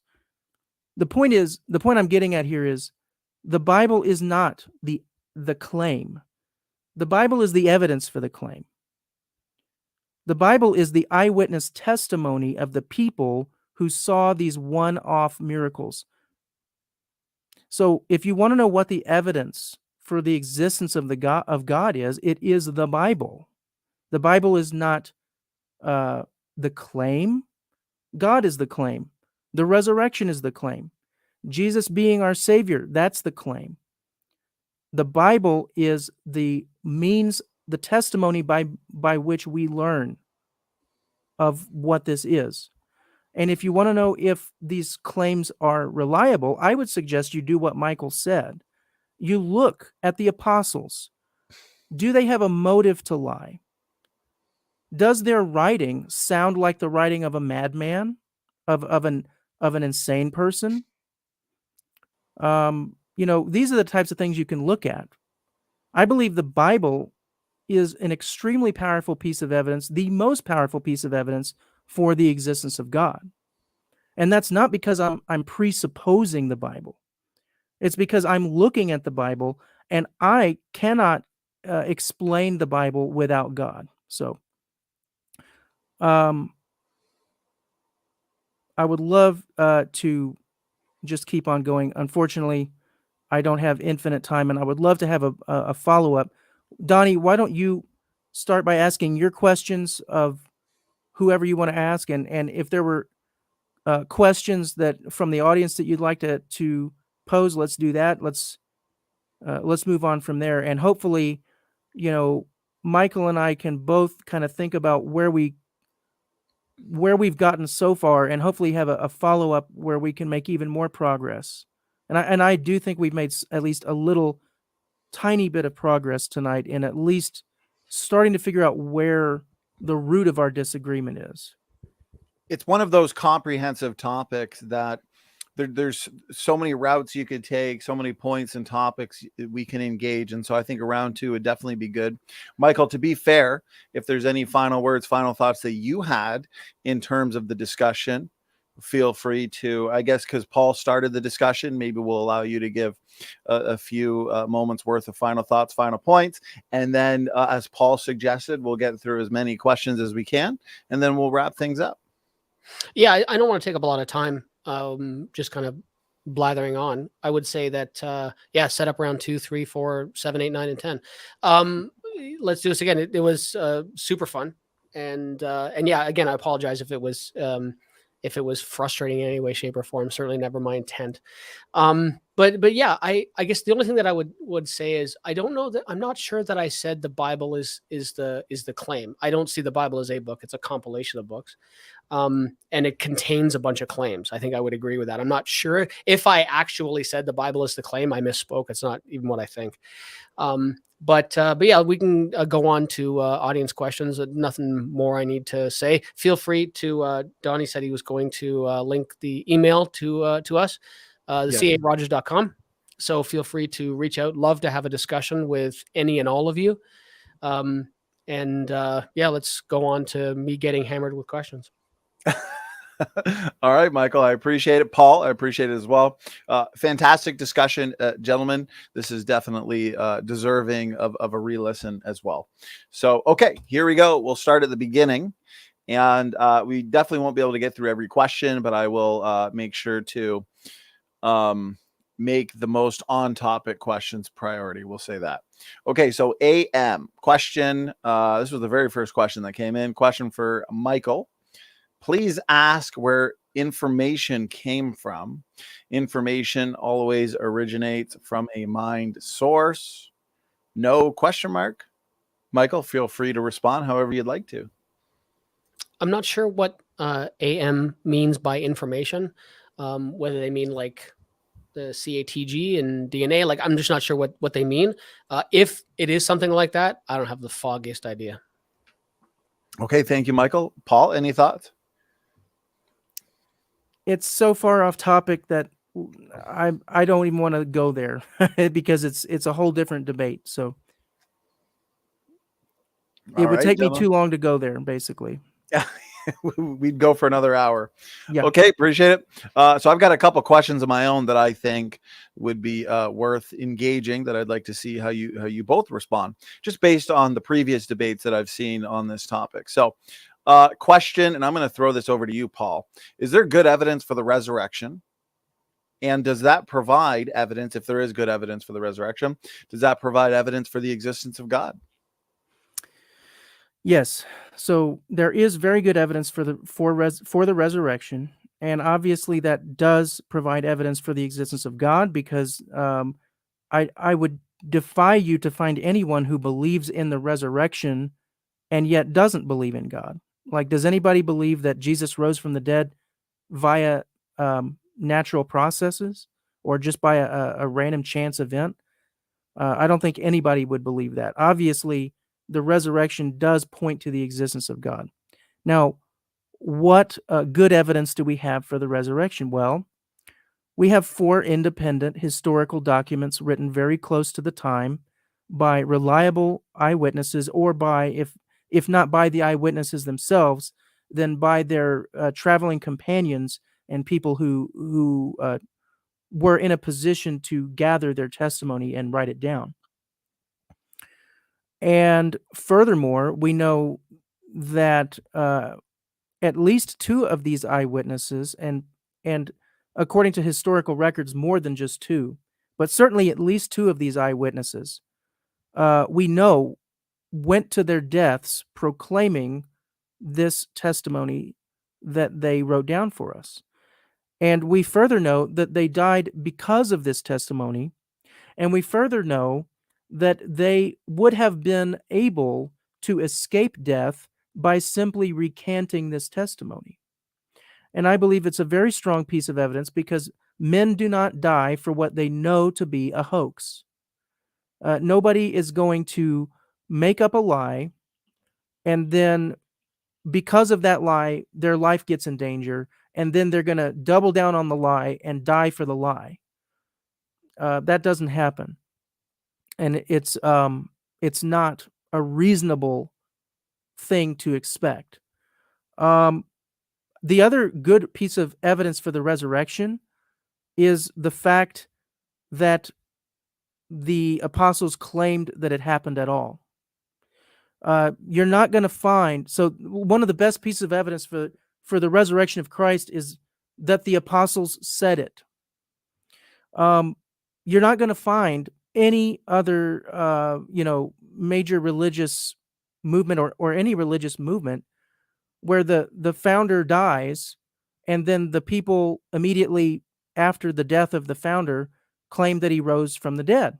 Not even like, for example, there's a famous, and I got this particular example from John Torres of the Truth in My Days ministry. I recommend him. He's got a lot of really good stuff.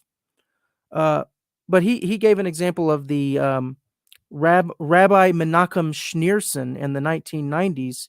There was a strong following of fanatical Jews who believed that Schneerson was the Messiah.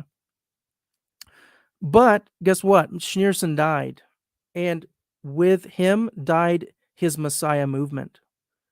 And that's what the high priest said back in Jesus's day. He said, if this man is not from God, he will come to nothing.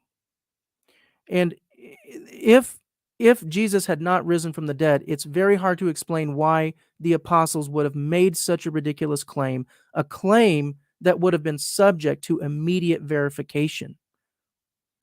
That's the quickest way to totally disqualify yourself as any kind of leader or prophet, is to make a ridiculous claim that can be immediately verified as not true. And such a claim as Jesus has appeared alive again, and is no longer in the grave, Thank you very much, Paul. Michael, floor subject is to yours. immediate verification. Okay, appreciate the response, Paul. Michael, the floor is yours if you had anything you'd like to add to the question. Yeah. So I'm not a biblical scholar. I just play one sometimes on TV.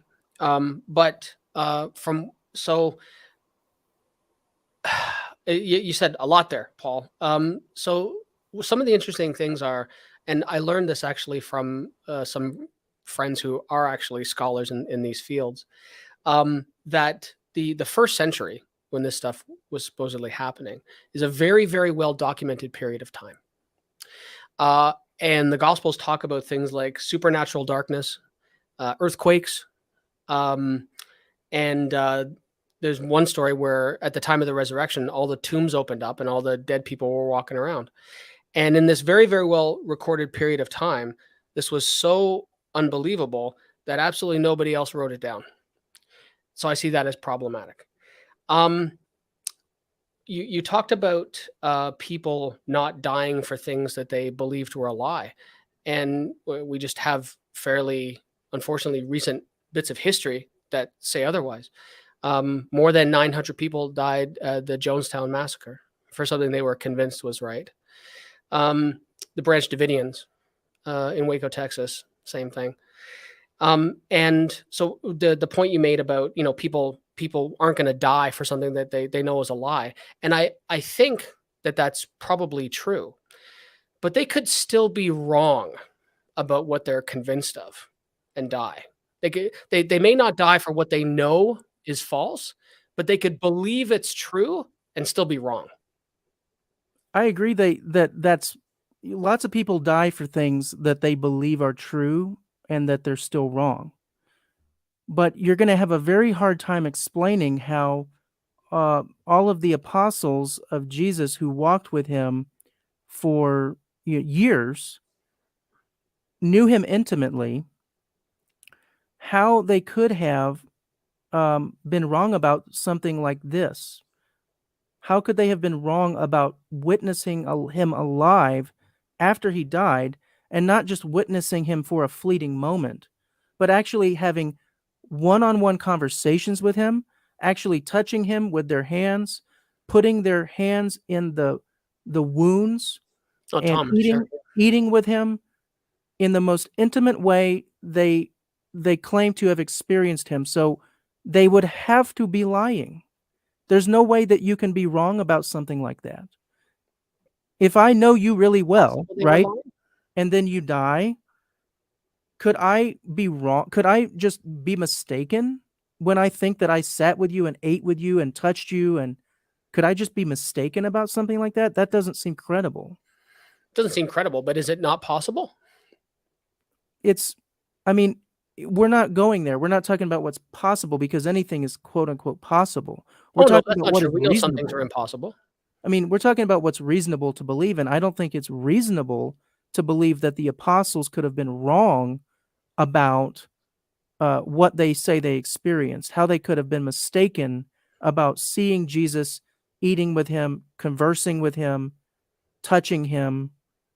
You know, we're not talking about the Elvis sightings here, where somebody says, "Oh, out of the corner of my eye, I just saw Elvis go into that building," and then of course you go and he's not there, right? That's not what we're talking about here. No, but that would suit the eyewitness testimony that you think is very valid. It's so it's not always your valid. words. It depends on the nature of the testimony and the nature of the event and the nature of the person giving the testimony. So you have to look at all of those things. And in each case, the Bible passes the test. I get that, but that just kind of, and then I don't want to keep this dragging on because Donnie's about to start punching himself in the face. But you know, that seems to me to be a little too close to special pleading. That it's not, you know, the Elvis thing, yeah, that's obviously wacko, right? But the whole Jesus thing, that totally happened. Well, no, it's very different. I mean, and for all of the reasons that I just explained, what the apostles witnessed is not comparable to someone who says they saw Elvis out of the corner of their eye. Yeah, but the hard part is that it's what the book says the apostles witnessed. But this is their testimony. Sure, I'm not disputing it's their testimony. Okay, so and you don't think they were? I think did you say you didn't think they were just wrong? You agreed that that's not reasonable to think that? Oh no, they could be wrong. No, they could actually be wrong. Yeah. But what do you think? Do you think they were? What do I think?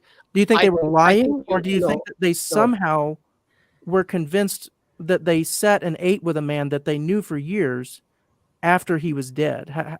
No, what I'm actually convinced of would take us so far down another tangent. Like, I don't think that the Gospels were written at the time you think they were written at. I don't think that they were eyewitness accounts. It would just take us down a totally different thing, and that maybe save that for round 2. Okay, so okay, go ahead, Donnie. No, that's good. I think that's a good back and forth there, and that is a question that could have its own 2-hour discussion. So here's kind of a follow-up. It's for you, Paul, and the question comes in, and it is so the individual is saying people have lived. It's in response to kind of what you both are talking about now, and so the questioner is saying people have lived at the same time as Joseph Smith and walked with him, and they were convinced he was a prophet. And so therefore, does that mean Mormonism is true? Well, what prophecy did Joseph Smith make? I'm not familiar with any. I mean, and I'm using the word prophecy in the sense of future prediction. I realize that that's not what it always means, but Joseph Smith claimed that he saw an angel that spoke to him, and that this angel told him that all the other religions are wrong, and that this is the true religion, but it's based on the Bible. So the revelation that Joseph Smith received is that the Bible is the word of God and it's true, but all of the Christians are wrong in the way that they're interpreting it, and they may have mistranslated it. And so I'm giving you a new revelation that goes along with the Bible. The problem is this new revelation that Joseph Smith got completely contradicts the Bible in every conceivable way. And so Joseph Smith disqualified himself as a prophet. And I think Redefine Living, you do make a good point that there are examples where Smith has made false prophecies. But even if that weren't the case, Smith disqualified himself because he made internally contradictory claims. He claimed to believe the Bible, but then he contradicted the Bible over and over and over, and not just on small things, but on very, very big things. Yeah, I think it's actually easier than that. Smith disqualified himself by being a convicted fraud and felon in the burned over district before he met with the angel Moroni. It's just smacks of stupidity. Yeah. He wasn't even a reliable guy to begin with, and so, yeah, it's a non-starter there. All right, Paul and Michael, thank you. It looks like there's a little agreement there, possibly. So we'll move on and appreciate the engagement on these questions. Bubblegum Gun, $5 super chat. Thank you so much. And it is for you, Michael. And so he's asking, Michael, does your definition of science mean natural explanations and only natural ones? If so, yes, then you made an epistemological claim based on a precept. Feel free to respond however you'd like to, Mike. Yeah. So my understanding is that, science is a methodology used to test the natural world. Right. And Paul and I came to an agreement on this, is that we seem to be completely unable to test for any type of supernatural causation. And so, I think that, and I admitted to this point earlier on that we all come to the table with some presuppositions, right? So if people want to, it's like a epistemological thing. So claim about knowledge. So I made a claim about knowledge. No, I don't know that I made a claim about knowledge. But yeah, I think that science tests the natural world, but I'm not sure I made a claim about knowledge. Okay, thanks, Michael. Paul, any thoughts? I think what he or she is trying to get at is, the difference between methodological naturalism and like metaphysical or epistemological naturalism. And I don't think we really got into that per se.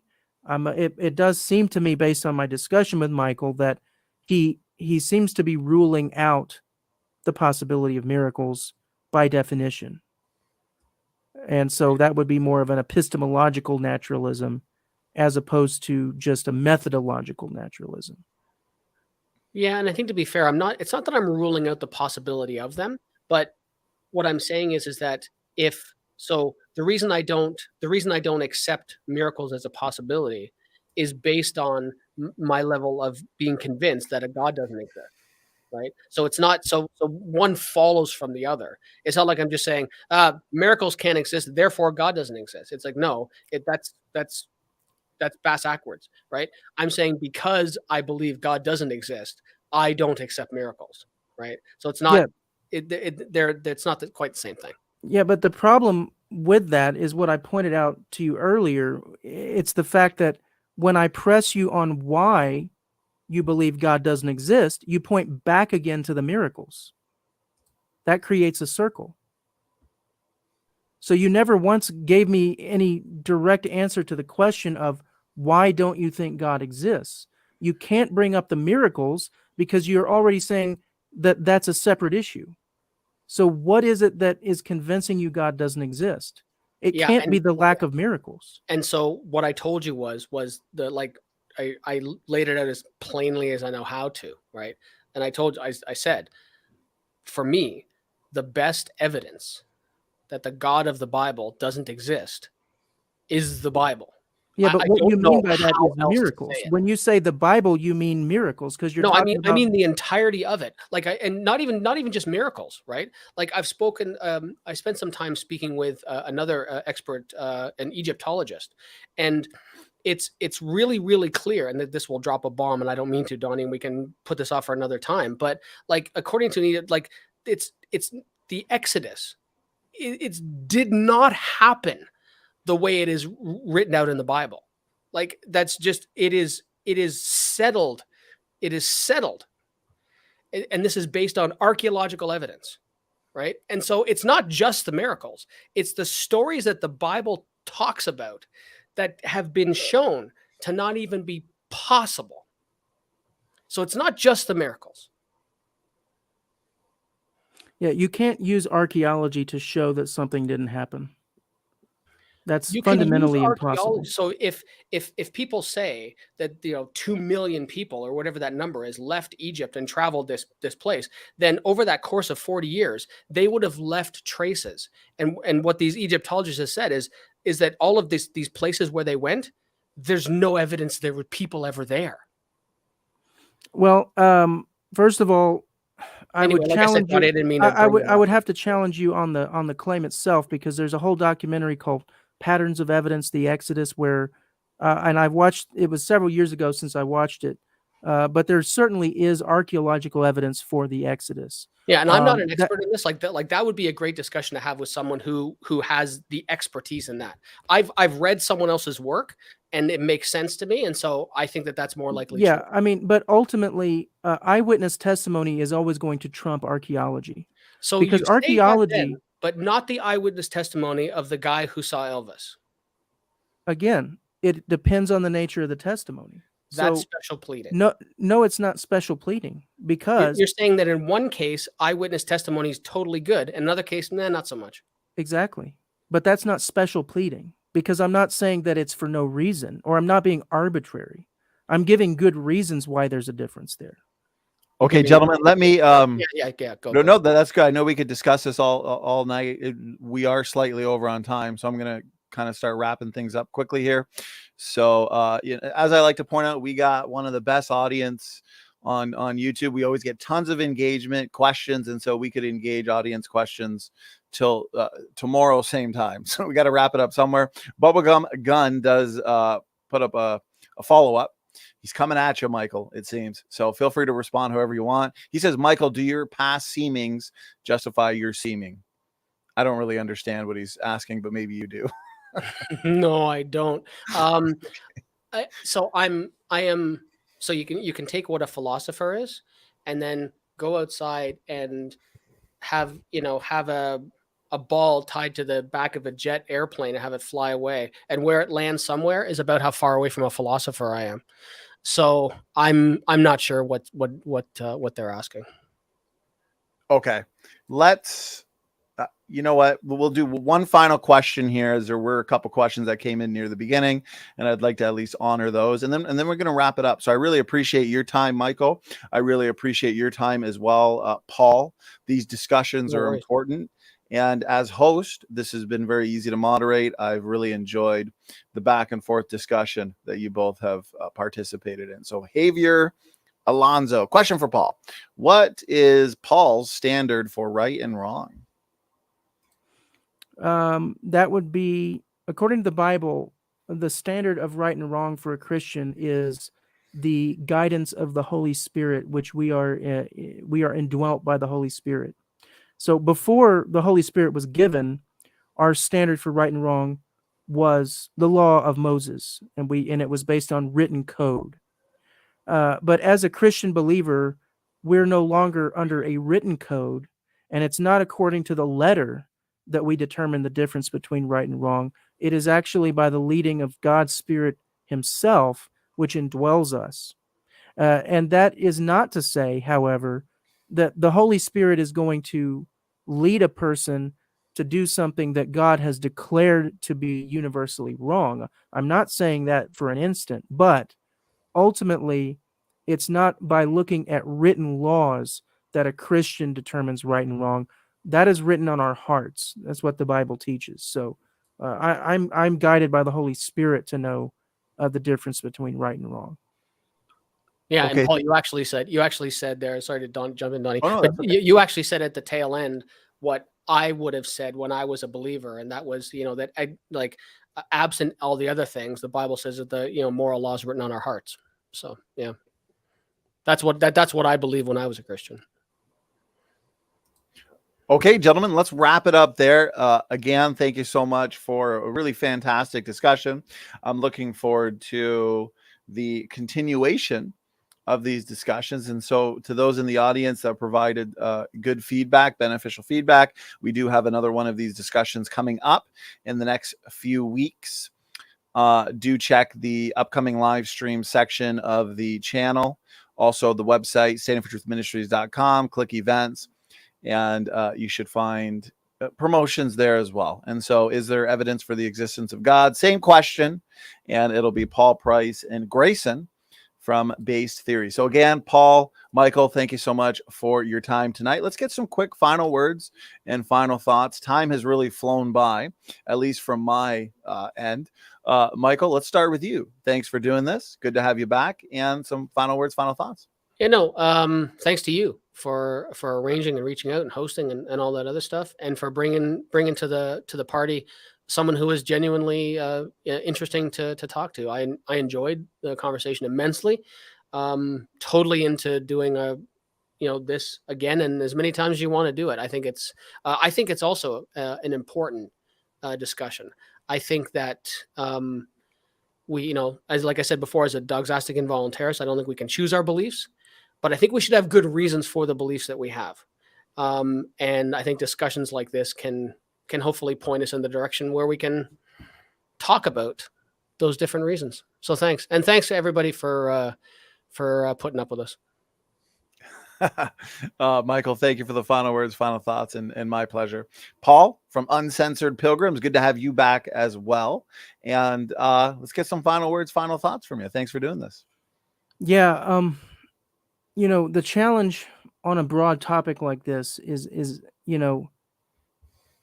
there are so many ways you can go, so many different directions. I didn't want to just come to this by unloading, well, here's a piece of evidence. How do you respond to this? How do you respond to this? Because, ultimately that is, elephant hurling, or to use the atheist term, they call it gish galloping. But, I didn't want to do that because it's not helpful, and it doesn't it's not edifying to anybody, really. I don't think, to just try to unload on your opponent. I want to try to move forward by asking questions. I want to identify what it is that, in this case, Michael, or anybody that I'm speaking to that's not a believer, I want to identify what it is that they have a problem with, what it is they say that they're not finding that they say they should find, as it regards the Bible and the existence of God. And sometimes that fundamental question is so difficult to answer that it takes up the whole time. And I think that's what happened here today. There wasn't time for me to get into the detailed specifics of the Kalam, or, get into specific arguments about the resurrection so much. We did a little bit at the end there. But I wanted Michael to drive this conversation. I think we did achieve that to a large degree, but I still think we've got a long way to go because, of that underlying circularity that we were seeing. The number one answer I kept getting from Michael as it regards this issue, and this isn't, again, just in this conversation with me, I've noticed it, that Michael really has a problem with miracles, and he always brings up miracles. And there's an inherent circularity there, so we can keep probing that in a future time, and hopefully we can make a little bit more progress still. Okay, Paul, thank you for your final words and final thoughts.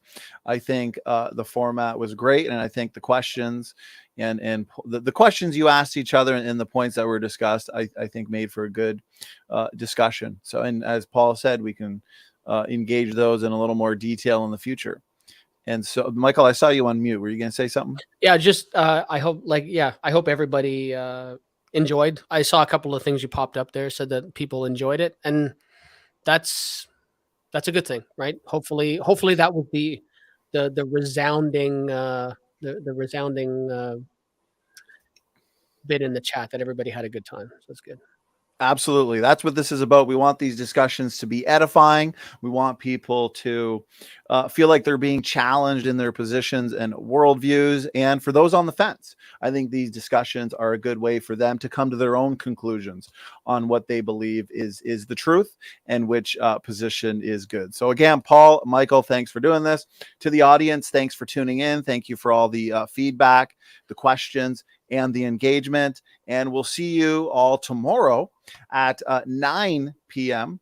EST for the Great Age of the Earth debate between Matt and Grayson. So with that, Standing for Truth is out.